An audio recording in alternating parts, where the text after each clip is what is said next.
सिद्धिभ्यः ओकारं बिंदु संयुक्तं नित्यं ध्यायन्ति योगिनः कामदं मोक्षदं चैव ओंकाराय नमो नमः।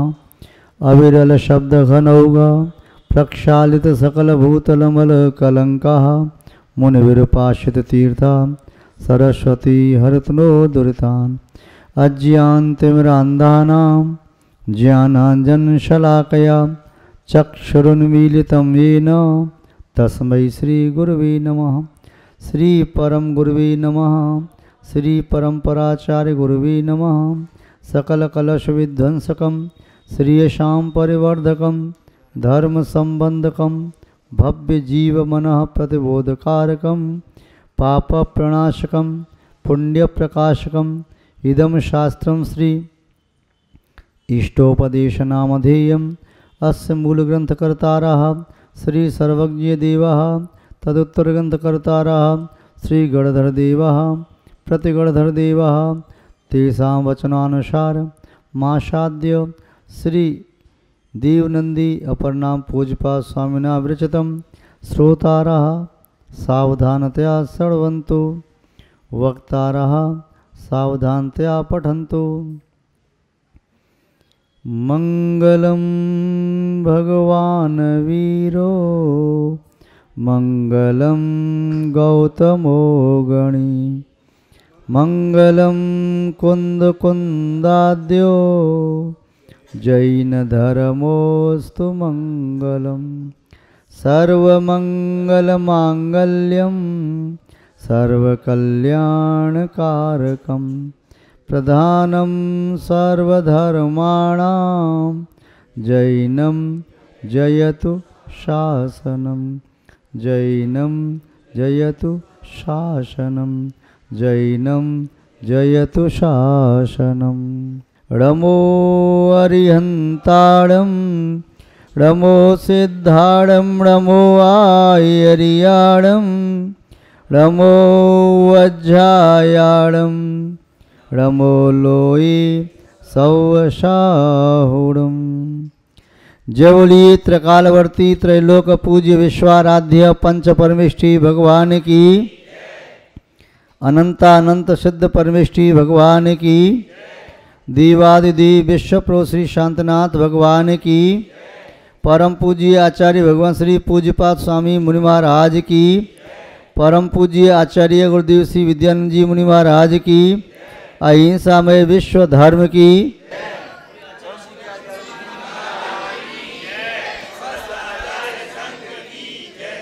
इष्टोपदेश ग्रंथ में इष्ट फल की संप्राप्ति के लिए यहाँ पर आचार्य महोदय ने लघु कारिकाओं के द्वारा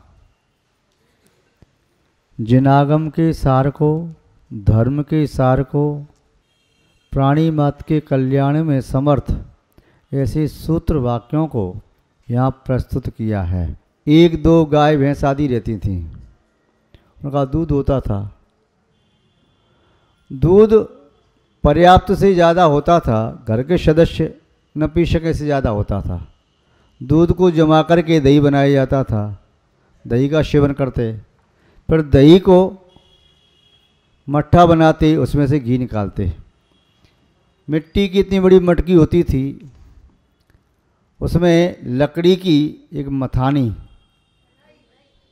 जिसको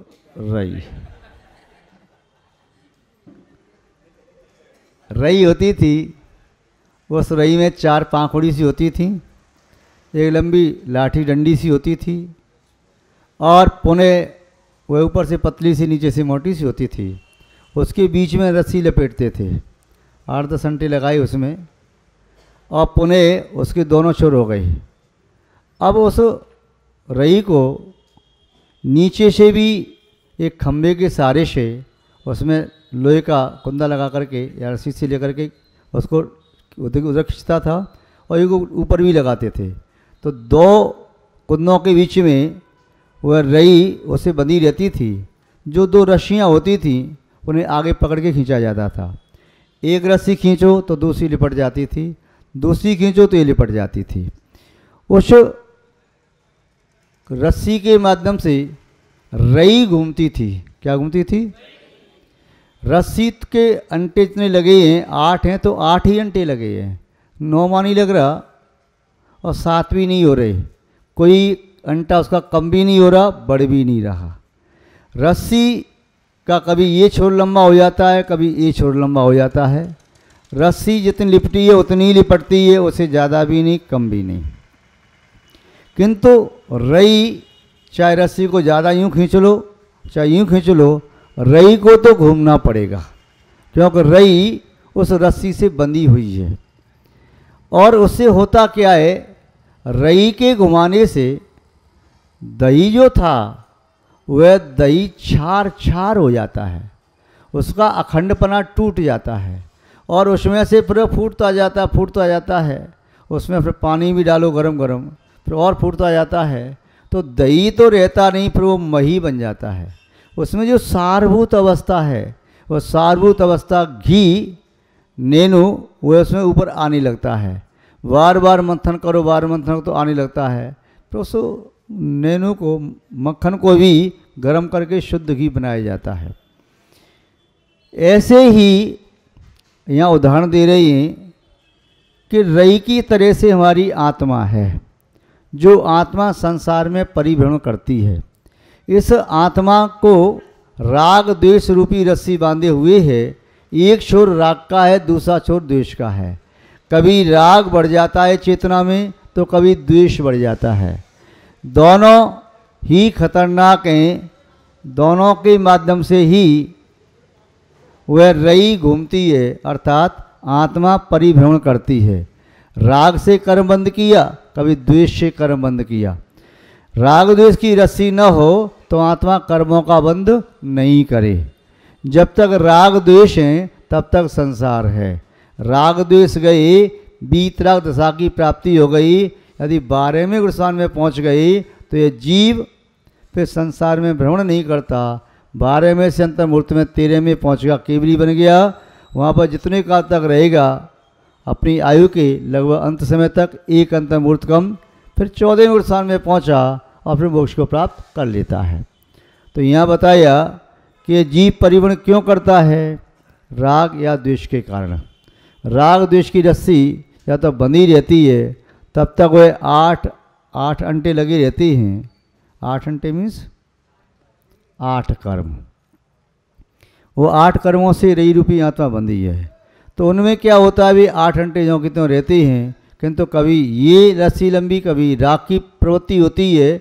कोई जीव संसार में किसी वस्तु या व्यक्ति को अच्छा मानता है तो उसमें प्रेम करता है, बहुत प्रेम करता, कहता तेरे बिना मैं जी नहीं सकता, वस्तु हो या व्यक्ति हो। यहाँ तक कि उसकी मृत्यु हो जाए तो वह भी मृत्यु को प्राप्त हो जाता। कई बार देखा गया है कि किसी व्यक्ति की मृत्यु हो गई तो मृत्यु का समाचार सुनते ही वह व्यक्ति मृत्यु को प्राप्त हो गया। कोई वस्तु नष्ट हो गई, बुलडोजर से दुकान को तोड़ दिया, मकान को तोड़ दिया, तो व्यक्ति इस समाचार को सुनते ही मृत्यु को प्राप्त हो गया। या कहीं फैक्ट्री में, मकान में कहीं आग लग गई, वह कहता बस मैं तो बर्बाद हो गया, अब नहीं जी सकता।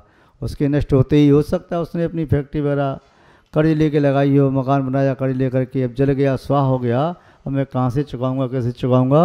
तो उसे ऐसा सोचते सोचते ही एक हार्ट पर बहुत बड़ा आघात होता है, हृदय पर। हृदय आघात से मृत्युत्व को प्राप्त हो सकता है। जब ये जीव अंतरंग में चिंतन करता है, ये तो बाह्य क्रिया हो गई, अंतरंग में चिंतन करता है तो ये रई रूपी आत्मा ये दही के बीच में है। ये मट्ठा को भी ले सकती है, खट्टे मट्ठे को, और घी को भी प्राप्त कर सकती है।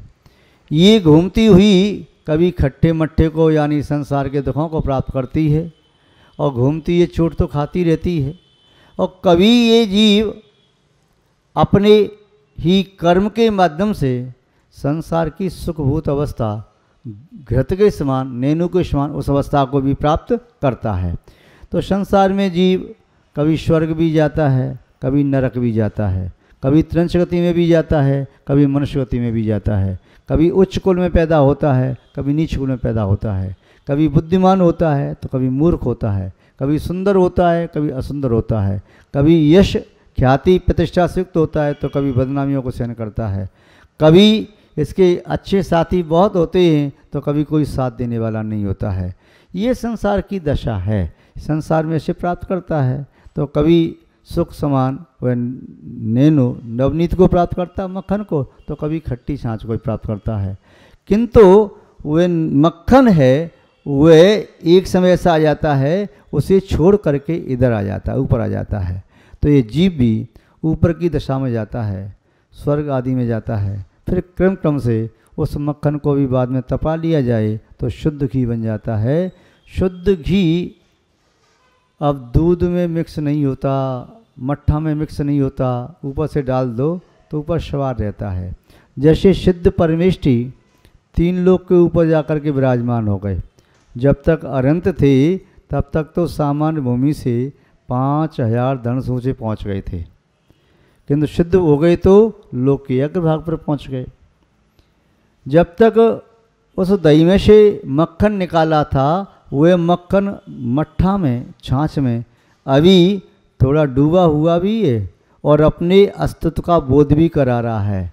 यदि लौनी होती है उस मक्खन का गोला तो उसमें डूबा हुआ भी दिख रहा है कि गोला है, मक्खन है, अपने अस्तित्व का एहसास करा रहा है। मट्ठा से थोड़ा ऊपर आ गया, बहुभाग नीचे डूबा हुआ अभी भी है।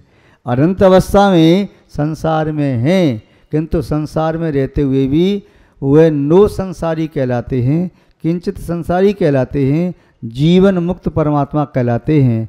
अब उनका जन्म आगे नहीं होगा। एक होता है आकर्षण, एक होता है विकर्षण। आकर्षण का अर्थ होता है अपनी ओर खींचना, विकर्षण का अर्थ होता है उसको दूर हटाना, उससे दूर होना। आकर्षण का कहें तो राग, राग जिसके प्रति होता है उसके प्रति खिंचाव होता है। जैसे आत्मा के प्रदेश अगली गति में योनि में जहाँ जानी होती हैं तो पुनः उसके ऐसा लगता है प्रदेश खिंच के उधर जा रहे हैं। और कोई व्यक्ति जहाँ जाना होता है, किसी को यात्रा के लिए जाना है, माना शिखर जी जाना है भगवान पार्श्वनाथ के निर्वाण दिवस पर लाडू चढ़ाने के लिए, तो बैठा यहाँ है, उसका उपयोग वहाँ पहुँचना शुरू हो गया। अभी नहीं जा रहा, उपयोग पहुँच रहा है, मन बार बार पहुँच जाता है। कभी सोचता है कि ट्रेन से जाऊँगा, इतने बजे जाऊँगा, वहाँ उतरूँगा, ऐसी वंदना करूँगा, ये करूँगा, विचार वहाँ के आने लगे तो उधर आकर्षण हो रहा है। जो व्यक्ति किसी जेल में बंद पड़ा हो, उसकी छुट्टी होने वाली हो, तो जेल के प्रति विकर्षण होने लगता है। इधर विकर्षण हो रहा, उधर आकर्षण हो रहा। एक के प्रति आकर्षण होता है, दूसरे के प्रति विकर्षण होता है। एक के पास जाना चाहता है, दूसरे से छूटना चाहता है।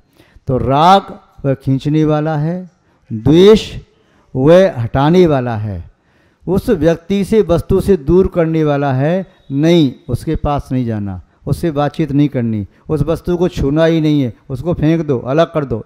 तो जिसके प्रति द्वेष होता है उससे अपने से दूर हटाने का प्रयास करता रहता है। हटाओ हटाओ, भगाओ इसे, मेरी आंखों के सामने नहीं आई, इस वस्तु को फेंक दो, जला दो, नष्ट कर दो।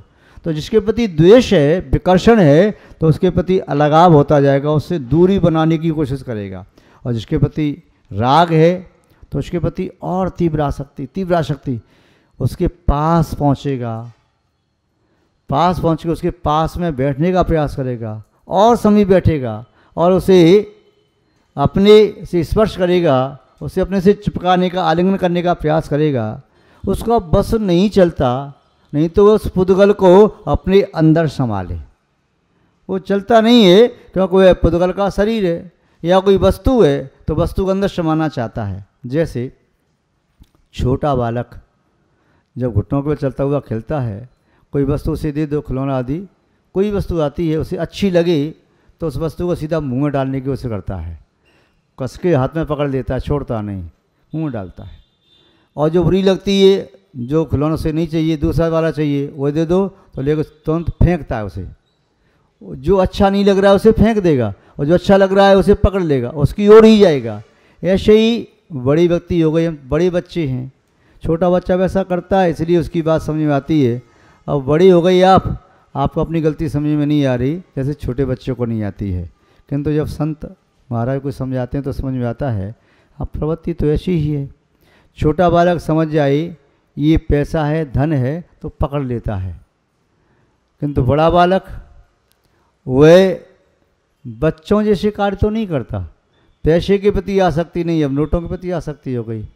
पहले बच्चे छोटे चमकते हुए कांच को भी रत्न मान करके रख लेता था, किंतु अब बड़ा हो गया तो अब कांच को रत्न तो नहीं कह रहा है, किंतु वह भी पुद्गल है, उसे रत्न कह करके उसे अपने प्राणों से ज़्यादा प्रिय मानता है। क्योंकि वर्तमान काल के मानव समूह ने उसकी उतनी मूल्यवत्ता बढ़ा दी है कि ये रत्न है।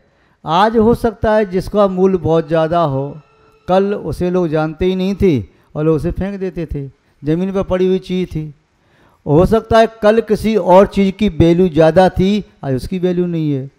क्योंकि संसार परिवर्तनशील है, तो नए नए आविष्कार होते चले जाते हैं, नई नई टेक्नोलॉजी आती जाती है, नए नए प्रकार के कार्य होते हैं, नए नए प्रकार के उपकरण आते हैं, तो पुनः पुराने वाले रिजेक्ट हो जाते हैं। कोई नया सेलेक्ट हुआ तो रिजेक्ट हो गया, फिर और आगे बढ़े, फिर और नया सेलेक्ट हुआ, फिर और आगे बढ़े, एडवांस में पहुँचे तो लेटेस्ट जो आता है, कोई मॉडर्न चीज़ आती है, उसके प्रति आकर्षण ज़्यादा रहता है। होता क्या है, नया नया कहीं से नहीं आता, जो बहुत पुरानी चीज़ हो गई लौट करके पुनः फिर वही आ गई।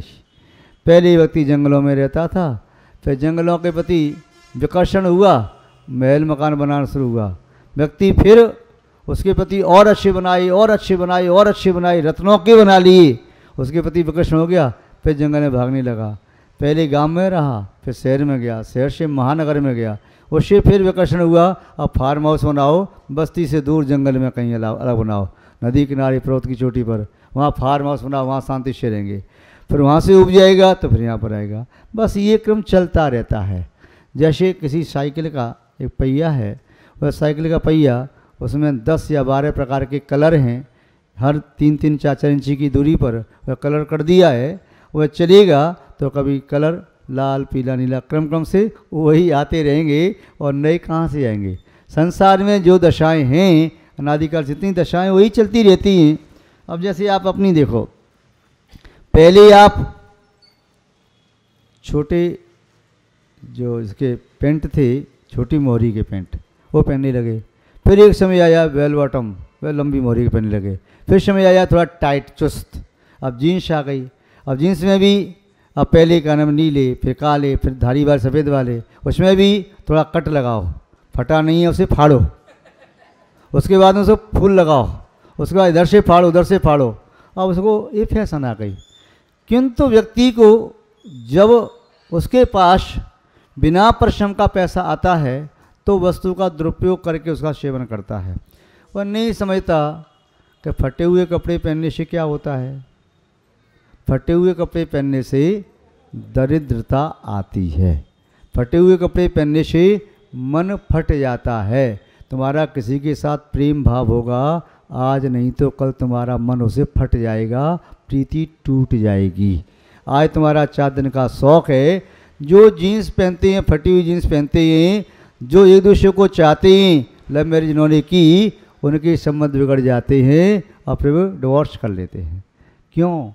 उनको नहीं मालूम ये तथ्य कि इसके पीछे ये कारण है, वे नहीं जानते, वे तो शौक और फैशन चल रहे हैं। वो ऐसा हुआ क्यों? जब एक दूसरे के प्रति प्राणपण से समर्पित थे, लिख करके दे दिया कि जीवन वो साथ निभाएंगे, फिर क्या ऐसा हो गया? वस्तु का प्रभाव तो पड़ता है। फटे कपड़े पहनोगे, मन फटेगा, दरिद्रता आएगी, व्यवहार बिगड़ेगा। आचार्य ने लिखा है, खंडिते गलते छिन्ने मलिने चेव वाससी। खंडिते गलते छिन्ने मलिने चेव वाससी। पूजा जाप पूजा दान जपो होम स्वाध्यायो विफलम भवेत। क्या श्लोक कहा? जो व्यक्ति खंडित वस्त्र, पूरी धोती है एक कोना कट गया, नहीं पहनना चाहिए, अशुभ होता है। आचार्य वीरशैन स्वामी ने निमित्त ज्ञान में बताया है कि वस्त्र कटा है, कहाँ से कटा है? इस कोने से उत्तर से या दक्षिण से, पूर्व से या पश्चिम से, या मध्य में या विदिशा में, चारों कोनों से कटा है। उसका क्या फल होगा? ऐसे वस्त्र को पहनने वाले व्यक्ति को किस प्रकार की प्रतिकूलता का सामना करना पड़ेगा? दुर्घटना का शिकार होगा, या अग्निकांड होगा, या चोरी होगी, या उसका विवाद होगा, झगड़ा होगा, व्यापार में घाटा होगा। तो इस सब का निमित्त ज्ञान आचार्य भगवान वीरसेन स्वामी ने बताया। आचार्य भद्रवत स्वामी ने भी निमित्त शास्त्र में बताया इसका क्या क्या फल होता है। कई बार व्यक्ति पूजा, अभिषेक, आहार आदि दान या होम हवन या वह स्वाध्याय आदि फटे कपड़े पहन के करता है तो लिखा है कि विफलम भवेत, उसकी वह पुण्य की क्रिया विफल हो जाती है, उसका फल नहीं मिलता, वह निष्फल हो जाती है। इसलिए चाहे कपड़े सस्ते हों किंतु फटे हुए नहीं हों, छिन्न नहीं हो, तार तार हो रहे ऐसे नहीं हो, गले हुए नहीं हो, है तो कपड़ा सावत कर गल गया, ऐसा नहीं हो, मलिन गंदा वस्त्र नहीं हो। तो ये कहा खंडिते, गलिते, छिन्ने, मलिनो चैव वाससी। तो ये चार प्रकार के नहीं हो। खंडित नहीं हो, दो टुकड़े अलग अलग, इस टुकड़े को पहन लिया बस दूसरा टुकड़ा पहन लिया, नहीं, ये अलग से सोच रहे हैं। या छिन्न भिन्न हो रहा है, यानी वह बीच में छिनछिना सा हो जाता तो वह है। या गल गया, पूरा गल गया, रखा रखा पानी भीगता रहा, गल गया, सड़ रहा है, या बहुत ही गंदा है, तो ऐसे वस्त्र नहीं पहनना चाहिए। जो व्यक्ति अपना शौक पूर्ण करने के लिए यदि वे कपड़े को फाड़ करके पहनता है तो वह अपने लिए अशुभ कर रहा है। यदि कोई महिला खंडित वस्त्र पहन करके, जला हुआ वस्त्र पहन करके या मलिन और गलित वस्त्र पहन करके किसी के सामने आ जाए, वह व्यक्ति यात्रा के लिए जा रहा हो तो अपशकुन होता है। यदि कोई महिला खुले हुए बालों से सामने आ जाए तो अपशकुन होता है। कभी भी ऐसे नहीं आना चाहिए। वह बाल महिला शकुन मानी है, शुभ मानी है, किंतु वह केस बंधनबद्ध शोभित होते हैं। वह बिखरे हुए केस आपत्ति का प्रतीक है। यदि उसका पति यात्रा पर जा रहा हो और पत्नी सिर खोल करके सामने आ जाए तो समझो तुम्हारा पति 100% कहीं न कहीं परेशानी में पड़ेगा। हो सकता है उसकी धन की हानि हो सकता है उसकी गाड़ी देर बेर पहुँचे, पुलिस वाले तंग करें, एक्सीडेंट हो जाए या लौट के ना आए, कोई भी बात हो सकती है। इसलिए कभी भी कोई घर के बाहर जा रहा है तो केस खुले न हों। हमें शौक करना है, उतना ही करना है जिससे हमारा धर्म लुप्त न हो, कर्तव्यहीनता न आए, मर्यादा का उल्लंघन न हो, हमारी संस्कृति खंडित न हो और हमें अशुभ परिणाम न भोगने पड़े। ऐसा शौक कर सकते हैं जिसके माध्यम से शोकाकुल अवस्था प्राप्त हो। ऐसा शौक विधेय नहीं है, ग्रहण करने के योग्य नहीं है। तो कई बार दूसरी बात ये भी रहती है, मुक्त केश में जब किसी बाला के, कन्या के, युवती के होते हैं, वह मुक्त केश से यदि घर से मंदिर तक भी आ गई बाल ढांक करके, दिख नहीं रही किसी को, खुले बंधनबद्ध नहीं है, तो कोई भी व्यंतर बाधा उसे लग सकती है। और प्राय करके कन्याएं, युवतियाँ वो अपना फैशन समझती हैं, अपने लंबे काले बालों को दिखा करके संतुष्ट होती हैं। कोई प्रशंसा करे किंतु प्रशंसा तो रखी रहती है एक किनारे, कोई भूत प्रेत की बाधा लग गई तो पूरा घर ही परेशान हो जाता है। इसलिए अपनी सुरक्षा आप स्वयं कर सकते हैं, अपनी मर्यादा आपके हाथ में है। अशुभ चीज़ों से बचना चाहिए। जो व्यक्ति भारतीय संस्कृति के नियमों को, कुल की मान मर्यादा को धर्म के आचरण को नहीं समझते हैं, वे पाश्चात्य व्यक्ति नई नई फैशन लाते हैं अपने मन को संतुष्ट करने के लिए। पाश्चात्य संस्कृति भोग प्रधान है, भारतीय संस्कृति योग प्रधान है। पाश्चात्य संस्कृति में भौतिकता की महत्ता है, भारतीय संस्कृति में आध्यात्म विद्या पर जोर दिया गया है। पाश्चात्य संस्कृति शरीर सुख का ही साधन उपलब्ध करा सकती है, भारतीय संस्कृति में आत्मा को परमात्मा बनाने की शिक्षा दी जाती है। महानुभाव, इसलिए ये बातें प्रसंगानुसार बीच में आ गई, आपको बता दें तो यहाँ पर यह जीव राग द्वेष के कारण वह संसार में परिभ्रमण करता है। संसार परिभ्रमण करते हुए इसे सुख नहीं मिल रहा, सुखाभास है। क्या है? सुखाभास है। सच्चा सुख तो वह है जिसके बाद जीवन में कभी दुख नहीं आए। तो कौन सा सुख कहलाया? सिद्धों जैसा सुख। सच्चा ज्ञान तो वह है जिसके बाद कभी अज्ञानता न आए। तो कौन सा ज्ञान? केवल ज्ञान। सच्ची वीरता तो वह है जिस शक्ति का कभी क्षय न हो। अनंत शक्ति, अनंत बल अनंतों के पास जो होता है। अन्य किसी का बल चाहे तीर्थंकर का ही क्यों न हो, चक्रवर्ती का, इंद्र अरविंद आदि का हो, वो क्षय संभाव है, आज है कल नष्ट भी हो सकता है। तो दुख सुख वह है जिसके बाद दुख न आए, शक्ति वह है जिसका कभी नाश न हो, सही जन्म तो वह है जिसकी कभी मृत्यु न हो। सिद्धालय में पहुंच के मृत्यु का काम नहीं। गति वह है जहाँ से लौट करके आना ना पड़े।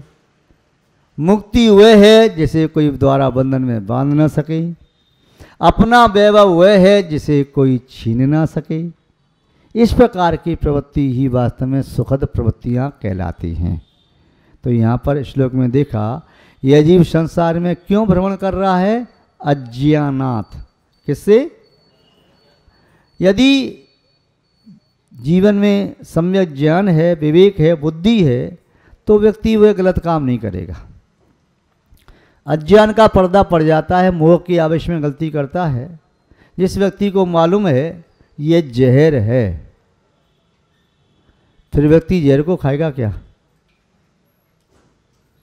वह प्रैक्टिकल करके देखेगा क्या कि वास्तव में जहर मारक है कि नहीं है, खा के देख लें पहले।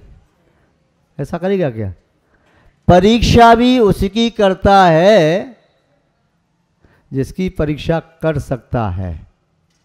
जिसकी परीक्षा नहीं कर सकता उसकी परीक्षा नहीं करता। वह अग्नि की परीक्षा नहीं करता, जीवन में कभी अग्नि से जला नहीं, फिर भी बात मान लेता है अग्नि जलाती है। क्या तुमने कभी जल करके देखा था क्या? नहीं भी देखा तब भी विश्वास है। जहर मार देता है, तुमने खा के कभी देखा क्या? फिर भी विश्वास है। ये पानी मुझे डुबो देगा, तुमने कभी डूब करके देखा क्या मृत्यु होती कि नहीं होती? यदि ट्रेन के नीचे, बस के नीचे कहीं कोई आ गया तो एक्सीडेंट हो जाएगा, तो मेरी मृत्यु हो सकती है। विश्वास है तुम्हें? क्यों? दूसरे को देख करके विश्वास कर लिया। दूसरे ने जहर खाया, मर गया, तुम्हें विश्वास हो गया। दूसरा पानी में तैरते हो गया, डूब गया, मर गया, विश्वास हो गया। दूसरा गाड़ी ट्रेन के लिए जाए, मर गया, विश्वास हो गया। दूसरे ने कोई और गलती की, उसका फल भोग लिया, विश्वास हो गया। इस बात पर विश्वास क्यों नहीं करते? दूसरे ने ऐसी करनी की, आए देखो वह राजा से कंगाल हो गया। दूसरों को देख करके अपने आप को क्यों नहीं सुधार लेते? फिर क्यों करते हो कि देखो अब हम तो परीक्षा लेंगे, धर्म की परीक्षा लेंगे, सच्चा है कि झूठा है, भगवान की परीक्षा लेंगे। आश्चर्य हो रहा है, LKG का विद्यार्थी कहता है कि मैं तो अपने प्रिंसिपल की परीक्षा लूंगा। वह क्या परीक्षा लेगा? LKG UKG में रहने वाला विद्यार्थी, मैं तो अपनी मैम की परीक्षा लूंगा, मैडम की या अपने सर की परीक्षा लूंगा, मैं तो अपनी पुस्तकों की परीक्षा लूंगा, पुस्तक में सही लिखा है गलत लिखा है। वो क्या परीक्षा लेगा? उसे तो कुछ मालूम ही नहीं। यदि विद्यार्थी परीक्षा ले रहा है गुरु की, तो वह जानता क्या है? अभी तो आकार और आकार ये सिखाई जा रही हैं। विश्वास न करेगा तो सीखेगा कैसे? परीक्षा लेने बैठ जाएगा तो परीक्षा से प्रिंसिपल का कोई नुकसान नहीं है। इसकी यानी है वह विद्यार्थी ही उस ज्ञान से वंचित रह जाएगा। यदि कोई बालक कहे मैं तो अपनी माँ की और पिताजी की परीक्षा लूँगा कि वास्तव में मेरा जन्म इन्हीं के माध्यम से हुआ है कि किसी और के माध्यम से हुआ है। कैसा लगेगा? सुनने में भी थोड़ा खराब लग रहा है ना, है अशुभ लग रहा है। जो माता पिता संसारी प्राणी हैं उनकी परीक्षा लेने में तुम्हें सुनने में खराब लग रहा है। क्या मैं अपनी माँ बाप पर अविश्वास करूँगा? क्या मेरी माँ माँ नहीं है? क्या मेरे पिता पिता नहीं है? तूने ऐसी बात कही कैसे? ये तो गाली जैसी कही जाती है, अपशब्द कही जाती है।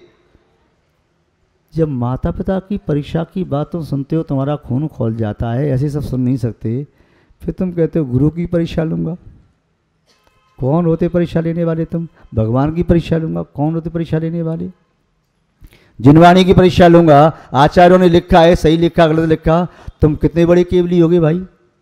जो आगम की वाणी में तुम शंका कर रही हो, आचार्यों ने लिखा है उस पर शंका कर रही हो। आश्चर्य होता है।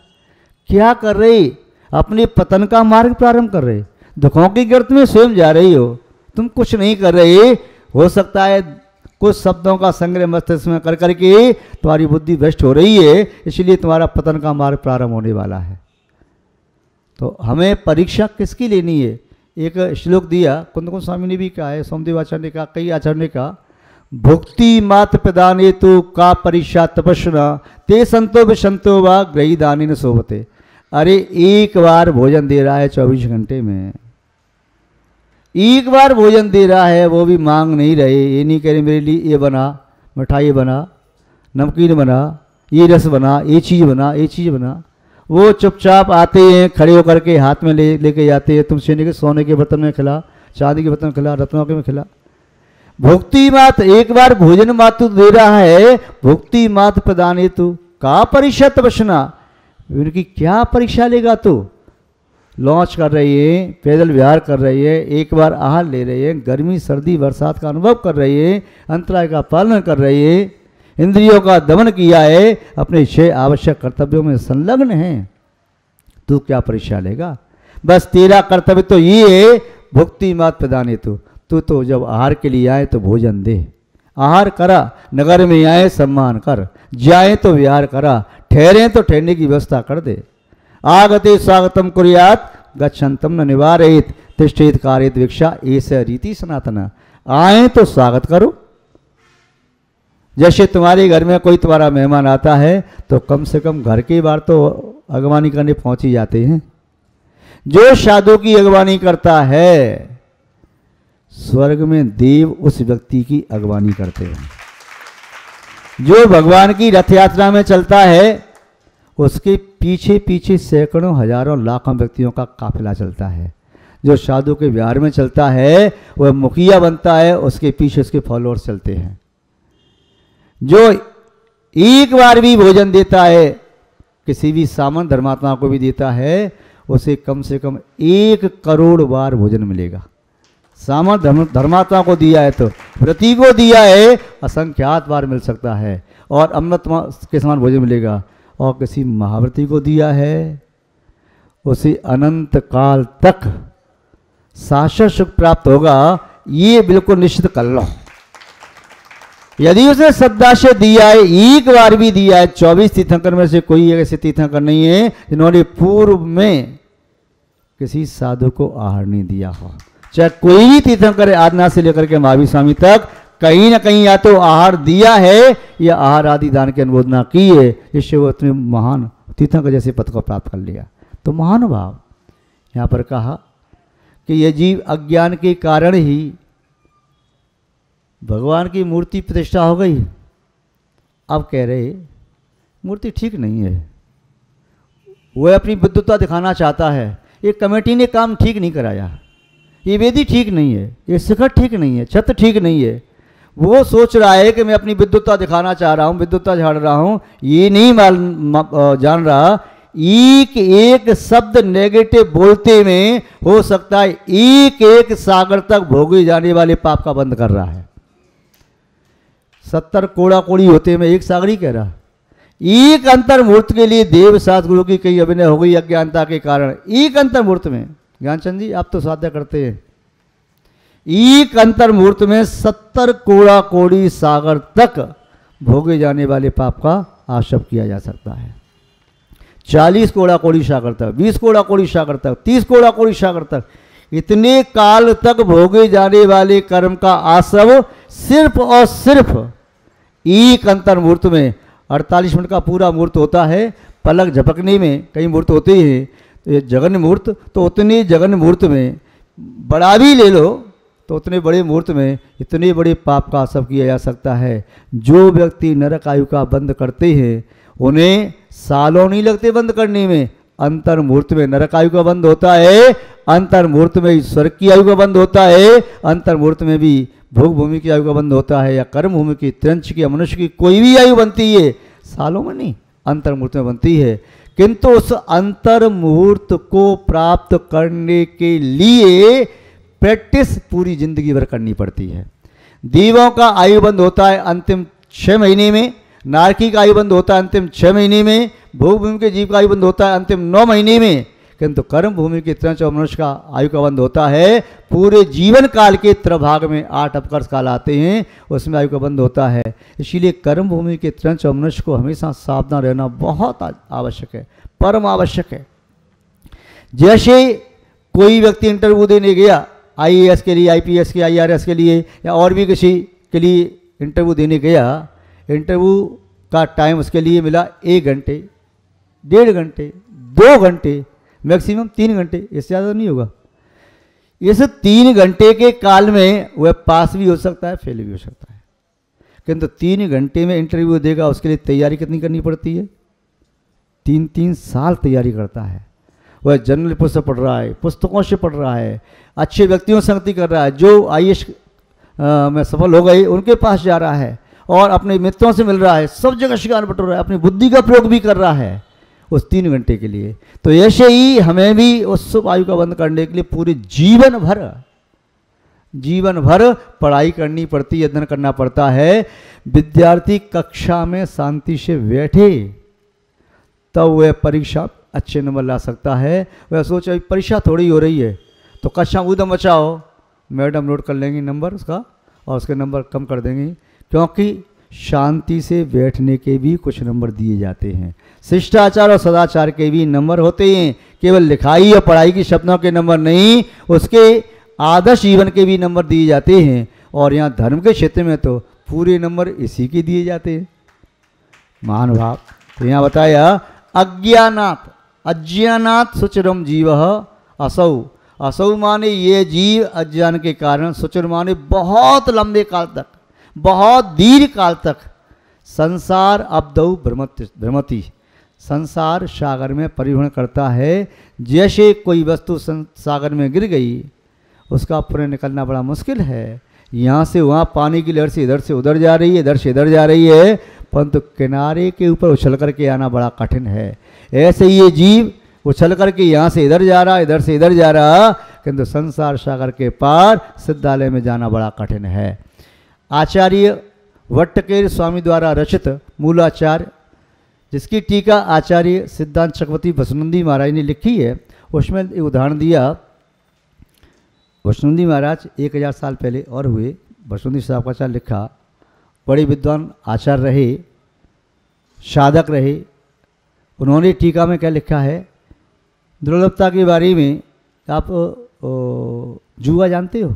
बैलगाड़ी में जो बैल लगाते हैं तो कंधों पर जुआ रखा जाता है, या किसान खेती करता है तो 2 बैलों पर जुआ रखता है, जुआ कहते हैं। यूँ लकड़ी होती है, उसमें 2 लकड़ी ऐसे लगा दी, बैल के इधर भी, इस बैल के इधर और इधर भी, जिससे बैल इधर भी नहीं जा पाए, उधर भी नहीं जा पाए, और एक अनुशासन में चल सके। अनुशासन बहने वाली नदी गंतव्य पहुंच जाती है, अनुशासन चलने वाला व्यक्ति अपनी मंजिल को प्राप्त कर लेता है, अनुशासन में चलने वाली भी बैल अपनी बैलगाड़ी को मंजिल तक पहुंचा देते हैं। तो अनुशासन के लिए ही वे दोनों सेल लगाए जाते हैं। क्या कहते हैं उसे? सोला कहते हैं, शैल के जो भी कहें, सोला कहते हैं। अरे वाह, अम्मा को मालूम है। तो शोला लगा देते हैं, और जो खेतों में करते हैं जैसे काम, बैलगाड़ी नहीं है तो सोला न लगा करके क्या करते हैं, एक साइड में सोला लगा दिया, दूसरी साइड में रस्सी को वहाँ से बांध देते, छेद करके यूँ नीचे से निकाल करके। किंतु दोनों ओर व्यवस्था होना चाहिए, इसके बाहर नहीं जाना है आपको। जैसे रेल की गाड़ी, रेल पटरी होती है ना, तो ट्रेन उसके बाहर नहीं जा सकती, बस इस पटरी पर। तो ऐसे ही दोनों के बीच में रहना है। तो आचार्य महोदय ने लिखा है कि वह जुआ डाल दिया किसमें? लवण समुद्र में। किसमें डाल दिया? लवण समुद्र कहाँ है? जम्बू द्वीप को घेरे हुए। पहला द्वीप कौन सा इसमें अपन रहते हैं, कौन सा द्वीप है? जम्बू द्वीप, थाली के आकार का। उसके बाहर यूँ वलयाकार लवण समुद्र है। वह लवण समुद्र 1 लाख योजन इधर, 1 लाख योजन इधर, बीच में जम्बू द्वीप 1 लाख योजन का। तो वह चारों तरफ से 1 लाख योजन का है। जैसे यूँ समझ लें आप, ये माना आपका जम्बू द्वीप हो गया, बीच में सुमेरु पर्वत है। बताया था महाराज ने 3 लोका नक्शा और 2.5 वगैरह पढ़ाए थे। पड़े हुए जुआ और सेल दोनों अलग अलग हैं। उस सेल का 16 का जुआ के छेद में चली जाना जितना कठिन है, उतना ही कठिन है पुनः मनुष्य भव को प्राप्त करना। तो ऐसा दुर्लभ मनुष्य भव प्राप्त किया है और 16 जुए में फंसेगा क्या? 1 लाख योजन का लंबा विस्तार वाला, कहाँ से वो छोटा सा जुआ, कहाँ से पानी की लहर उठ रही है और उतनी ऐसा लग रहा है आसमान को छू रही हो, और पानी उठा ऊंचा फिर नीचे आ गया। तो उस 16 का सेल का जुए के छेद में आना कितना कठिन है? आंख बंद करके सोचो कितना कठिन है। वो तो लवण समुद्र है, कुएं में डाल दो 16 जुआ तो उसमें वो छेद में नहीं जाएगा अपने आप। नदी में डाल दो, तालाब में डाल दो, झील में डाल दो तो अपने आप नहीं जाएगा। लवण समुद्र तो बहुत बड़ी बात है। कदाचित कोई ऐसे संयोग वसात अचानक पानी की लहर आई और जुआ इधर से है, इधर से लहर उठी और 16 का जब पानी की लहर के साथ आया और जुए के छेद में चला जाना बहुत मुश्किल है ना। हो सकता है, असंभव नहीं कह रहे, हो सकता है। ऐसे ही मनुष्य अवस्था प्राप्त करना इतना कठिन है। ऐसी कठिनाई से प्राप्त की है तो इसे प्राप्त करके क्या हमें देवसात गुरु की निंदा करनी है? इसे प्राप्त करके क्या हमें पापों को कमाना है? इसे प्राप्त करके क्या दूसरों की निंदा करनी है? हमें ये प्राप्त हुई है तो इससे हम क्या करें? दुखों को बटोरें, नरक में जाने का रास्ता ग्रहण करें। और इसे प्राप्त किया है तो इसका अच्छे से अच्छा उपयोग करें, सही उपयोग करें। इसका सही उपयोग क्या हो सकता है? यही बात मंच पर बैठे हुए साधुओं ने सोची थी, इसीलिए सोच करके यह मंच पर आ गए कि इससे अच्छा उपयोग और नहीं किया जा सकता। यदि ये बात नहीं सोचते तो ये भी आपके समान नीचे बैठे होते। पर ये सोचा सही उपयोग तो इसका यही है, अपनी आत्मा का कल्याण करो, संस्कार डाल लो, नरक आदि दुखों से बचेंगे, स्वर्ग जाकर के भगवान की पूजा भक्ति करेंगे और संबंध समोषण में जाएंगे बार बार। संस्कार जो के तो बने रहेंगे, फिर आयु पूर्ण होगी तो अपने मनुष्य बन करके दीक्षा लेके मोक्ष चले जाएंगे। तो महानुभाव ये मनुष्य इसके लिए प्राप्त हुआ है। तो इसका अर्थ ही हुआ अज्ञानात् सुचिरम जीव। अज्ञान से यह जीव सुचिर काल तक, बहुत लंबे समय तक संसार सागर में भ्रमण करता है। क्यों करता है? राग द्वेष के कारण। इसलिए राग द्वेष को कम करना है। महाराज ये तो आपका काम है, आप कम करो, हम तो ग्रस्त हैं। बहानेबाजी मत करो। जहर तो जहर है, चाहे तुम खाओ चाहे हम खाएं, मरेंगे। महाराज जी आप अपने कर्तव्य का पालन करो, 28 मूल गुणों का हमें क्या है? हम तो कोई पालन करेंगे ही नहीं। 8 हैं तो 8 का पालन नहीं करेंगे, 6 कर्तव्य 1 का भी पालन नहीं करेंगे, तभी हम श्रावक शिरोमणि हैं महाराज जी। फिर भी तुम्हारी परीक्षा तो लेंगे ही हम। तो भाई ये आगम का विधान नहीं है। श्रावक अपनी कक्षा में पास होना चाहिए तभी प्रशंसनीय होता है। साधु अपनी कक्षा में पास होना चाहिए तभी प्रशंसनीय और पुरस्कार के योग्य होता है। जो श्रावक अपनी कक्षा में अपने स्कूल में फेल हो गया उसे स्कूल में फिर दोबारा एडमिशन नहीं दिया जाता, उसे पुरस्कार नहीं दिया जाता। वह फेल हुआ श्रावक पास हुए साधु की निंदा कर सकता है। स्कूल में फेल हुआ विद्यार्थी पढ़ाने वाले अध्यापक की निंदा कर सकता है, करता है। इन्होंने मुझे अच्छे नहीं पढ़ाया, ये नहीं कहेगा मैंने नहीं पढ़ा, मैंने मौज मस्ती की, मटर गस्ती की। अरे उसको पढ़ाया, उसके नंबर अच्छे आ गए, मुझे नहीं पढ़ाया। वह निंदा ही कर सकता है, अच्छा काम नहीं कर सकता। जो व्यक्ति अच्छा काम करने में समर्थ होता है वह नियम से अच्छा कार्य करता है। जो अच्छा कार्य नहीं कर सकता वह केवल निंदा कर सकता है। अपनी समीक्षा कर लो, आप कुछ अच्छा कार्य कर सकते हो तो मुंह से कहने की बजाय शरीर से कोई अच्छा कार्य करके बताओ। और इसका असर तुम कोई अच्छा कार्य नहीं कर पा रहे, शरीर से अच्छा काम नहीं कर पा रहे, अपने व्यवहार से अच्छा काम नहीं कर पा रहे, मुंह से अच्छे शब्द नहीं बोल पा रहे, तो बस एक ही काम बचा, तुम दूसरों की निंदा कर सकते हो। भले व्यक्ति में भी बुराई निकाल सकते हो, तुम किसी के दोष देख सकते हो, फिर तो जहाँ दोष नहीं है वहाँ भी देखा जा सकता है। वह जोंक गाय के सर पर लगी है, दूध भरा पड़ा है, वह दूध पिएगी ही नहीं। वह तो खून को देखेगी खून कहाँ है, और कहीं ना कहीं से वह खून को चूस ही लेगी, क्योंकि उसे दूध पीना ही नहीं, उसका तो विषय ही खून को पीना है। जहाँ खून मिलेगा वहीं देखेगी। और यदि खून नहीं मिला, दूध की बूंद भी मिल गई, तो वह जोंक अपने ही मुंह को काट करके उसमें से खून निकलेगा, वो दूध में उस खून को मिला करके तब पिएगी कि मैंने खून पी लिया। वह जोंक दूध पी ही नहीं सकती। ऐसे ही जो व्यक्ति अंदर से बुरा है उसे किसी के गुण दिखाई दे ही नहीं सकते, सिवाय निंदा, सिवाय बुराई। यहाँ चौराहे पर चर्चा, वहाँ चर्चा, घर में चर्चा, मंदिर में चर्चा। तो ये बुरा व्यक्ति बुरी चर्चा करता है, और अच्छा व्यक्ति क्या करता है? घर घर चर्चा रहे धर्म की।